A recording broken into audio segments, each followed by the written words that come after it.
Hello and welcome to Leadership Dialogues, the podcast series where I explore the personal and professional journeys of leaders who are shaping their industries with wisdom, integrity and courage. I'm your host, Mitzi Wyman, and today I'm thrilled to be speaking with Rachael Tiffen, Director at Cifas, a not-for-profit organisation dedicated to tackling fraud and promoting transparency. Hello, Rachael. I'm so pleased you've been able to join us today. And I wonder, could you start us off by telling us about some of the highlights of your career? Yeah, sure. I have got a long career in local government. All of my career, bar about 6 months, has been in the public sector. And my last few years have been with not-for-profit. But when I left local government, I went to join the National Fraud Authority, which was an agency at the Home Office. And I became the Deputy Director of Public Sector for the UK.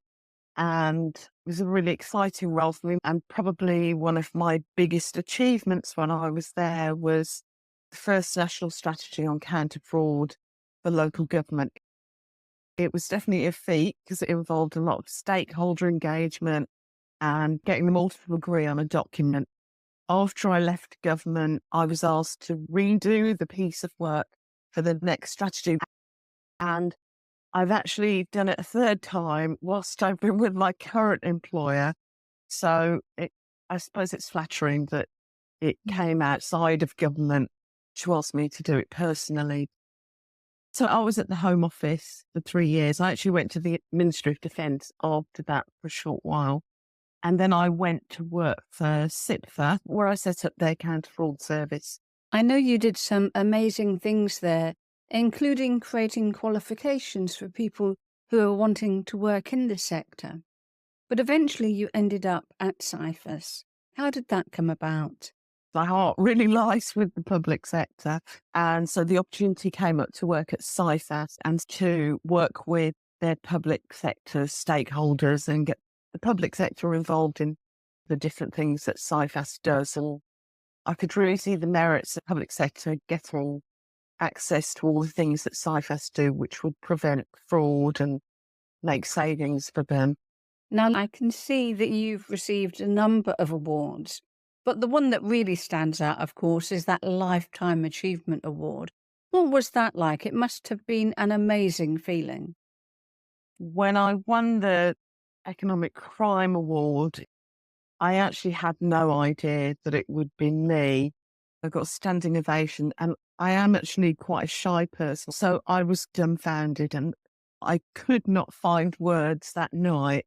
So I had to post something on LinkedIn afterwards saying all the things that I should have said the night before. Well, it's lovely to have you here and to be able to celebrate this with you. So congratulations.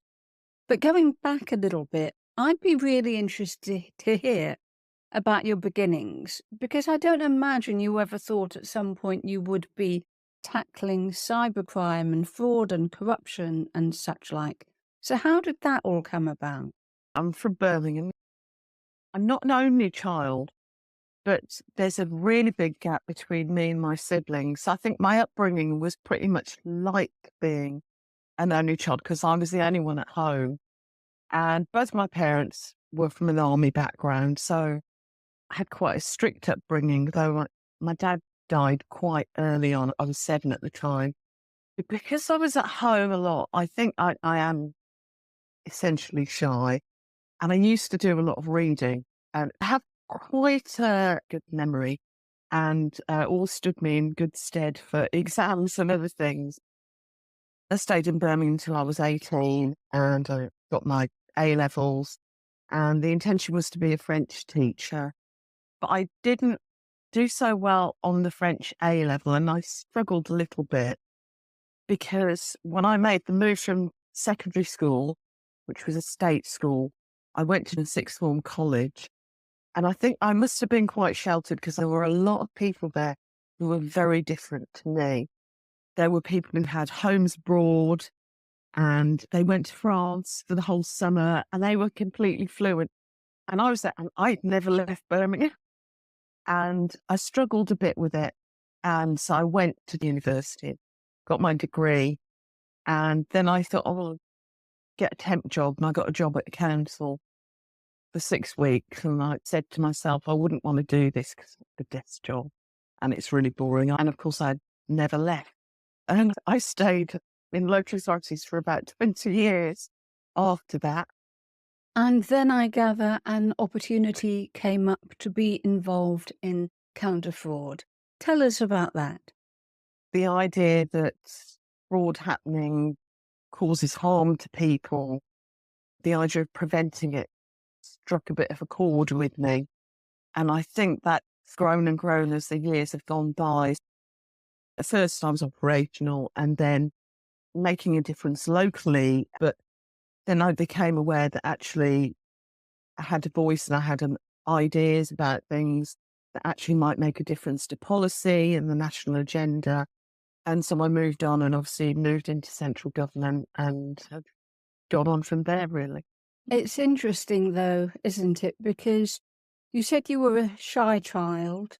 You struggled a little bit when you went to the sixth form. And so things weren't necessarily easy, feeling different in some ways. And yet here you are in this national role. How did you cope with this transition? I did find it quite difficult to socialise and talk in public. But when I moved into central government, I had to go out and do public speaking. And I was terrified. I went on this course about leadership and they taught you some techniques. And then the first talk that I went to do after that, I was okay.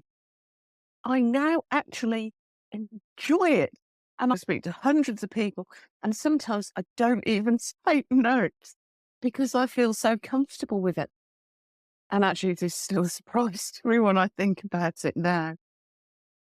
One of the things you said earlier was that counterfraud struck a chord. And I'm wondering, what was it about that that really touched you? I think people think that fraud is something that doesn't do any harm and that it's a victimless crime, but it's actually not. But if I give an example, someone committing fraud against a council where somebody financially abuses somebody who's getting a financial care package.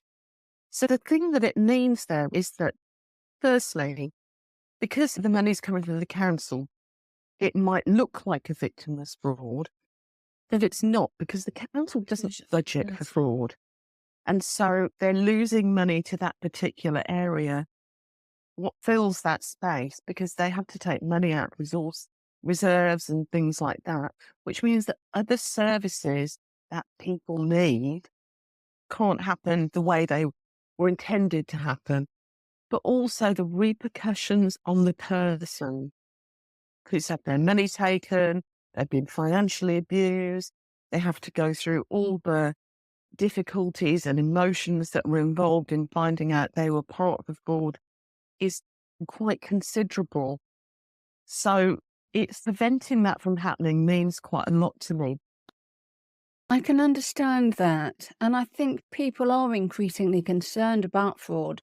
But I'm wondering to what extent you think, when we've seen challenges around corruption at the most senior levels, whether that's a form of cronyism, whether it's the PPE scandals and such like, what impact does that have on your work and how does it filter through all these different areas?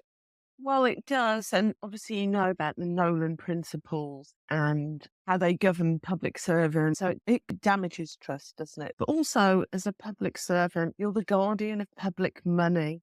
And so it's important to have integrity and behave in a responsible, transparent, and ethical way. I'm saying everything's really close to my heart, aren't I? But it is close to my heart. And we're seeing this in the work that you're doing because you are a trustee in another area, aren't you, which is connected with this?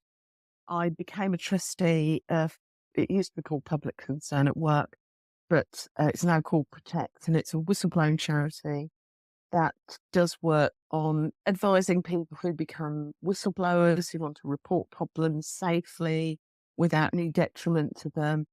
And so I did that for a little while. And then I was asked about a role at one of the London councils on their standards committee. This will be my 7th year on that committee. I'm the independent person, and so I advise when matters of conduct or ethics arise, and it's actually a really rewarding thing to do.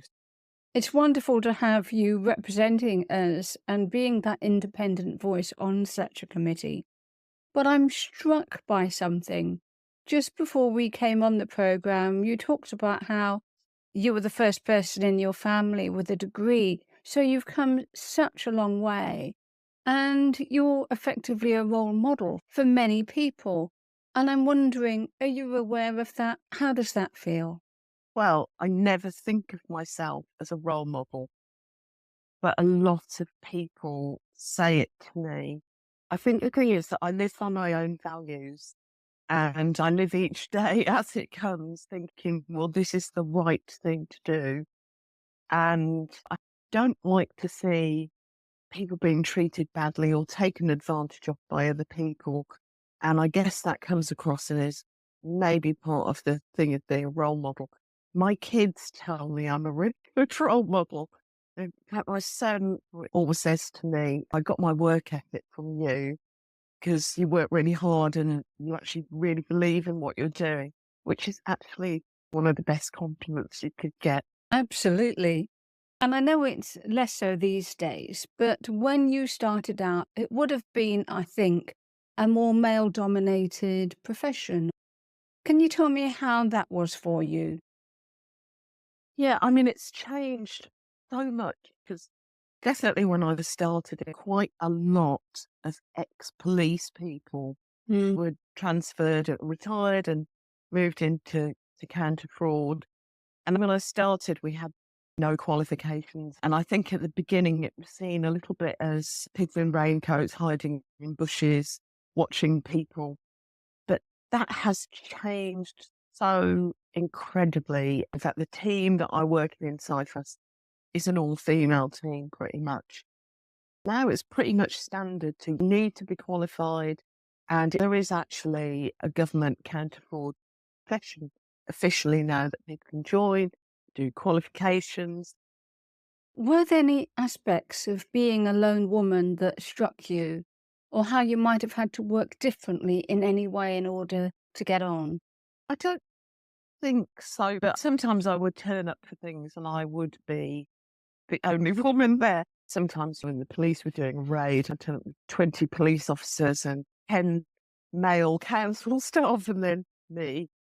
But there was never any sort of, oh, you shouldn't be here or anything like that. I think pretty much I was accepted and I just did my best and it always paid off. Well, moving on. What is it they say? If you want to get something done, ask a busy person. And I think you're the perfect example of that because there is another non-exec role you've got, isn't there? I'm an independent on the audit committee for the police commissioner for Devon, Dorset and Cornwall and the Isle of Scilly. And I really enjoy it. I went to Exeter a couple of weeks ago to meet some of the people who work at the police commissioner's office and hear more about the work that they do day to day. I have quite a lot of sympathy for the police because I do think that they're under-resourced. And fraud is 40% all crime in the UK. So the organisation that I work for, Cifas, we have a database, it's called the National Fraud Database, where people can file things that may be potentially fraudulent conduct in there. We get one filing every couple of minutes. So that's the kind of level of it. But the police resource for fraud is really low, despite it being 40% all crime. So I can see there's a need for more resources. I can see there's a need for change. And actually, within London, I can see some change happening there, but I think it's quite a long process. That 40% is a shocking statistic.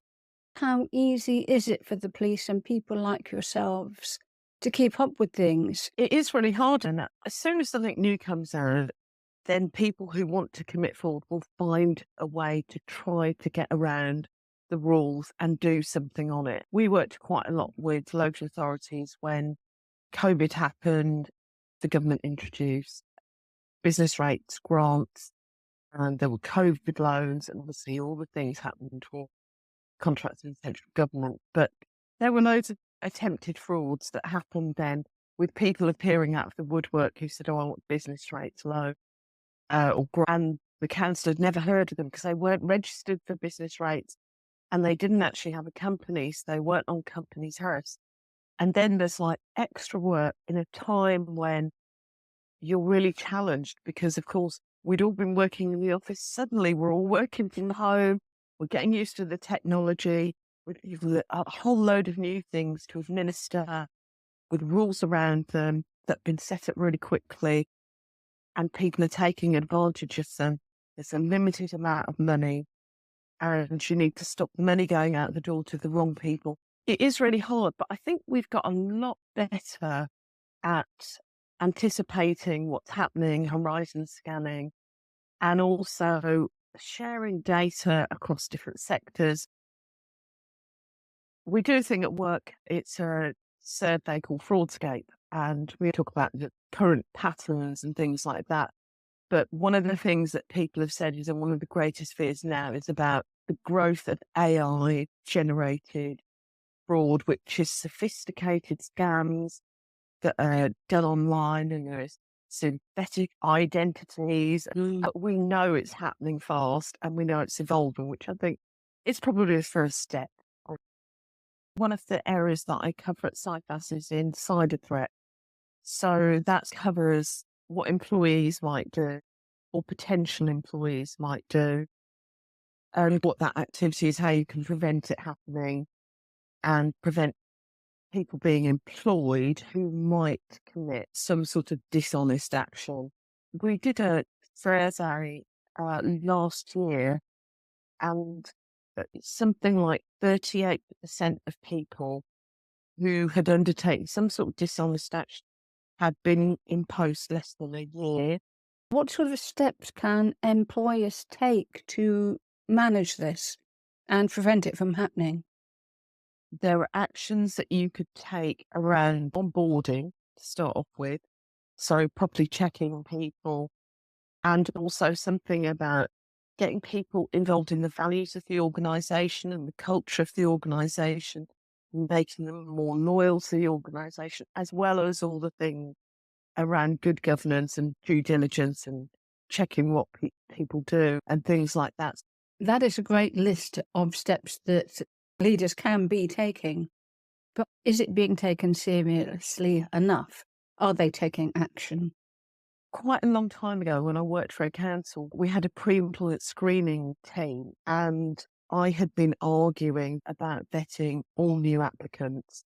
And there was a bit of an argument that actually we only need to vet the posts that are to do with finance.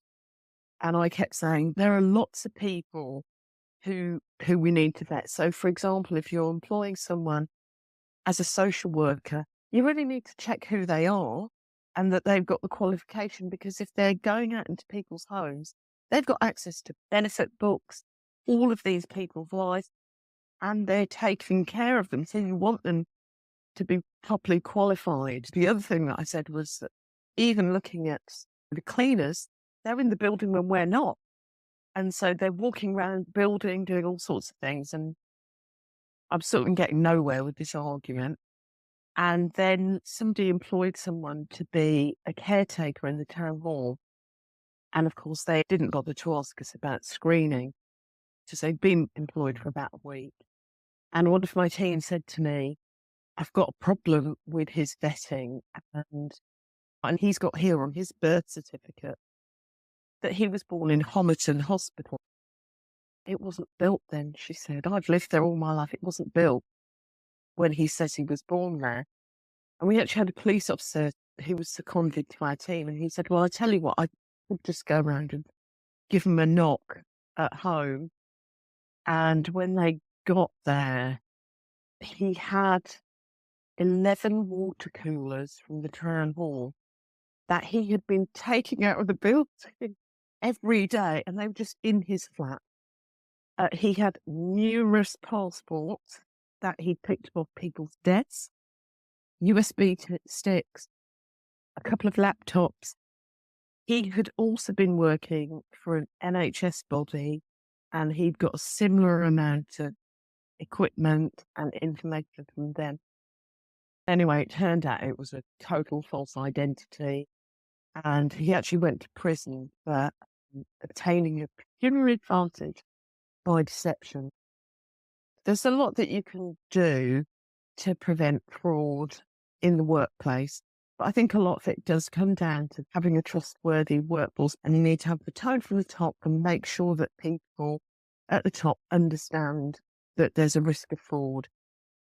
I've learned that it's not just saying it, it's acknowledging it, and it's taking it through, and it's making it demonstrable, so that actually you might publish a policy that says, well, we don't accept fraud in our organisation, but you need to show that that's what you're doing, and it has to flow all the way through by you taking action and you publicising it and showing that you don't accept fraud externally and you've got standards internally. So that a really, really big thing that kind of cross-cuts everything within an organisation is that thing about the right culture. Well, that brings us to the end of this session, Rachel, and I really want to thank you for your insights and time today, and also to congratulate you for all your achievements and for being such a fabulous role model. I think the point we ended on there was a really important one, and you have so much to say about standards, not just in organisations, but in public life. I really want to thank you again for being with us today. That concludes this episode of Leadership Dialogues with me, Mitzi Wyman. Join us next time as we continue to explore the personal and professional lives of leaders who are shaping the future with wisdom, compassion, courage, and integrity. Thank you for listening.